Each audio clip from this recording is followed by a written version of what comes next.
Trade deal अब भारत के लिए कितने फायदेमंद साबित होने वाली है, चलिए सब कुछ आपको विस्तार से बता देता हूं। भारत और ब्रिटेन के बीच हुआ अब जो ट्रेड डील का जो एग्रीमेंट साइन हुआ था, जिसे सीईटीए कहा गया, वो 15 जुलाई यानी आज से लागू हो चुका है। करीब 11 महीने पहले दोनों देशों ने इस समझौते पर हस्ताक्षर किए थे। अब सभी औपचारिकताएं पूरी होने के बाद यह अमल में आ रहा है। सरकार इसे भारत की सबसे बड़ी और सबसे व्यापक ट्रेड डील बता रही है।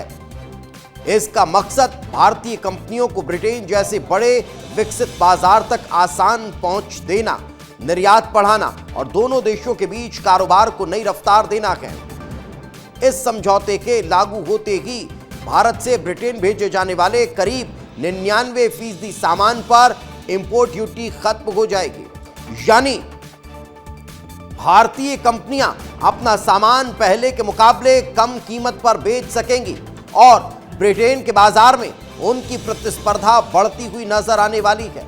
लेकिन चलिए, किन सेक्टर्स पर इसका असर होगा, किसको कितना फायदा मिलने वाला है, ये मैं आपको बता रहा हूं। कपड़ा मार्केट, रेडीमेड गारमेंट बाजार, चमड़ा का जो व्यापार हो रहा है, इसके अलावा जूते वाला जो सेक्टर है, जेम्स एंड ज्वेलरी वाली जो परिस्थितियां हैं, इतना कि नहीं, इंजीनियरिंग का सामान, ऑटो पार्ट्स, दवाइयां, chemical, processed food, marine products जो हैं, इसके अलावा खिलौने और स्पोर्ट्स गुड्स, ये तमाम चीज़ें जो हैं वो अब असर इस पर देखने को मिलने वाला है।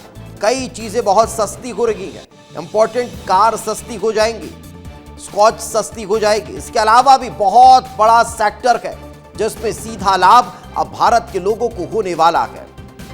यही कारण है कि इस डील को लेकर सबकी निगाहें हैं। डील आज से जब लागू हुई है तो इसका सीधा फायदा भारतवासियों को होगा।